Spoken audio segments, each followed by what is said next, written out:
कोणी अभ्यास करू नका, सर्व सेकर संस्थेवरती सोपवून द्या. आमचे जाळबा गायकवाड आहेत, आमचे दायमा साहेब आहेत, आमचे याचे कांगणे साहेब नाशिकचे आहेत, आम्ही स्वतः आहे. चांगल्या प्रकारचा ड्राफ्ट केलेला आहे. माननीय निखिल गुप्ता साहेबांशी बोललेलो आहे. त्यांनी सुद्धा कबूल केले की आमच्या बाबू लोकांनाच काही समजत नाही, डेस्क ऑफिसरलाही बोलवलेलं होतं. त्यामुळे त्याच्यासाठी सविस्तर ड्राफ्ट आपण तयार केलेला आहे आणि त्याला सर्व शासन निर्णयाचे जोड दिलेले आहे. त्याच्यामध्ये जादा वेळ घालवत नाही, कारण की माननीय संजय पांडे साहेबांनी जो GR काढलेला आहे, नाईक पद रद्द केलेला आहे. नाईक पद रद्द केलेलं आहे आणि भूतलक्ष्मी प्रभावापासून हवालदार आणि SI यांच्या पदोन्नती त्यांनी देण्यासाठी सुरुवात केलेली आहे. परंतु हे कधीपासून देतात? 22 पासून देतात, GR जेव्हा जाहीर झाला तेव्हापासून. परंतु आपण 1/1/16 पासून 7वा वेतन लागू झालेला आहे. त्यामुळे 1/1/16 पासून आपण सर्वजण सेवानिवृत्त झालेले आणि आता कार्यरत झालेले ज्यांची 30 वर्ष सेवा झालेली आहे, हे 3 वर्ष तुम्हाला श्रेणी PSI साठी करायची काही गरज नाही. तर 30व्या वर्षी आपल्याला PSI ची पदोन्नती मिळालीच पाहिजे आणि S14च्या श्रेणीचा वेतन स्तर आपल्याला मिळालाच पाहिजे. हा पिच्चा आपण सोडल्याशिवाय राहणार नाही. जो आमचा बांधव 2013चा परीक्षा पास आहे, याला तर त्यांनी आत्ताच द्यायला पाहिजे. 7व्या वेतन आयोगामध्ये क्लिअर कट सांगितलेलं आहे की ज्यांनी परीक्षा उत्तीर्ण केलेली आहे आणि ज्यांची वयाची 30 वर्ष पूर्ण झालेली आहे त्यांना द्यायला काय हरकत आहे. परंतु संपूर्ण आपले जे पोलीस अधिकारी आहेत यांना सर्व फिरवायचं काम हे बाबू लोक करत असतात.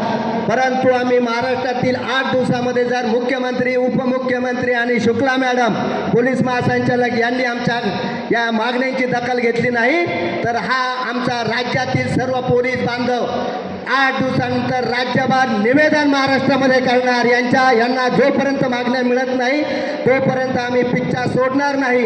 यांच्या पक्षाचे 25 लोक आंदोलनाला असले की यांचे फोटो येतात, परंतु आमच्या राज्यातील आत्ता ही संघटना एकेकाचे 1000-1000, 1,500 लोक आहेत.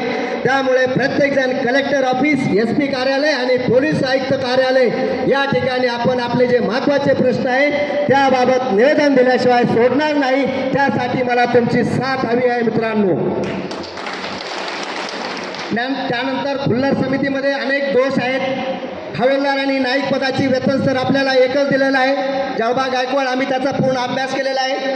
जो त्यांनी त्या वेतन श्रेणीमध्ये फरक करणं गरजेचं आहे. मग आपला पगार कसा वाढणार आहे. आणि यांनी आपले त्यावेळेला कामाच्या सोयीसाठी नाईक पद निर्माण केलेलं होतं. मग यांनी नाईक, हवालदार, SI झाले तुमचे 3 पद. बाबू लोक म्हणतात की तुम्हाला आता मिळत नाही. नाईक पद भूतलक्ष्मी प्रभावाने 2022च्या GR मध्ये रद्दबातलच केलेलं आहे. त्याच्यामुळे आपली 3री पदोन्नती ही PSIचीच आहे आणि ती घेतल्याशिवाय आपण राहणार नाही. आणि याच्यासाठी खुल्लर समितीला जी वेतनाची तफावत आहे यासाठी आपण निवेदन दिलेलं आहे आणि तुमचा पगार वाढवून घेतल्याशिवाय आणि त्याच्यात बदल केल्याशिवाय आम्ही सोडणार नाही. तुम्ही निश्चिंत राहा, याची ग्वाही या अधिवेशनाच्या निमित्तानं या ठिकाणी मी आपल्याला देत आहे. दुसरी गोष्ट आहे, निवृत्तीच्या दिवशी सर्व देय रक्कमा मिळाल्या पाहिजेत. आता मिळालेल्या आहेत. माननीय DG साहेबांचे स्पष्ट आदेश आहे की निवृत्तीच्या दिवशीच त्याचे सर्व जे देय चेक आहे, 300 दिवसाचा फरक असू द्या, फंडाचे पैसे असू द्या, पण हे दिले जात नाही. परंतु या संघटनेच्या ताकदीमुळे आता जे नवीन सेवानिवृत्त झालेले आहेत त्यांना माहिती असेल की आता महिन्यात 2 महिन्यात किंवा त्याच दिवशी संपूर्ण देय रक्कमा आपल्याला मिळायला लागलेल्या आहेत. हे संघटनेचं यश आहे. यानंतर टोल माफी हा आपला अतिशय महत्त्वाचा मुद्दा आहे आणि आम्ही तो सोडल्याशिवाय राहत नाही. गडकरी साहेबांची परतही त्या ठिकाणी नियुक्ती झालेली आहे. गडकरी साहेबांना आमचं शिष्टमंडळ भेटेल की आमचा पोलीस बांधव कार्यरत आणि सेवानिवृत्त यांना साक्षीकामी अहोरात्र जावं लागतं. कोणताही मायचा लाल सेवानिवृत्त झाल्यानंतर कोर्टात चक्रा मारत नाही, परंतु आमचा फार काठीवर आला जोपर्यंत तो जिवंत आहे तोपर्यंत त्याला टोलसाठी जावंच, म्हणजे साक्षीसाठी जावं लागतं. म्हणून कार्यरत आणि सेवानिवृत्त पोलिसांसाठी टोल माफी मिळालीच पाहिजे आणि आम्ही तो मंजूर करून घेतल्याशिवाय राहणार नाही.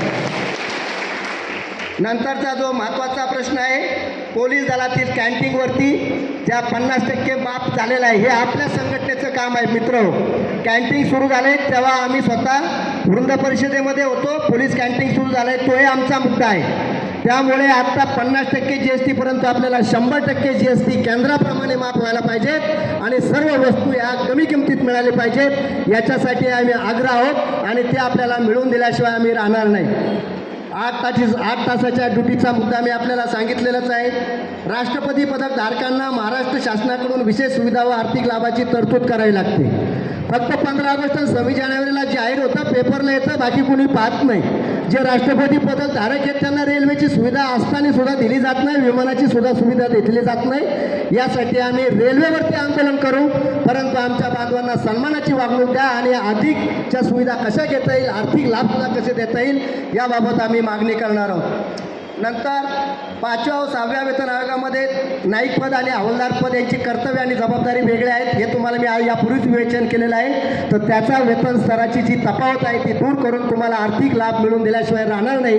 आज मितीलाही तुम्हाला ते द्यावेत. नाईक आणि हवालदार पदाची फक्त एकच एक वेतन वार्षिक वाढ द्यावी म्हणून शासनाचा आदेश आहे, परंतु आपल्याला ती घ्यायची नाही आहे. आपल्याला ह्या 3 पदोन्नत्या त्याच्यामध्ये घ्यायच्या आहेत आणि त्याच्यासाठी शिखर संस्था कटिबद्ध आहे.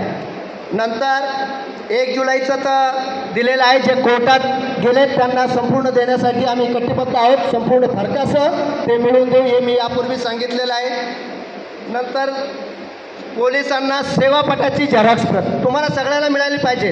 आपण महाराष्ट्रामध्ये तुम्हाला माहीत असेल सर्व अध्यक्षांना शिखर संस्थेच्या वतीने 10 अर्ज तयार करून दिलेले होते. त्या 8 अर्ज तयार करून दिले होते.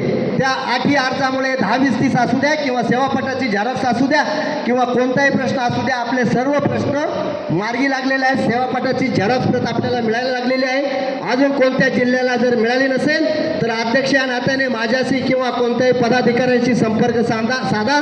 तुम्हाला छापील अर्ज पुरवला जाईल आणि त्यामुळे आपल्याला सेवापटाची झेरॉक्स ही आपल्या पदरी पडेल. तेही काम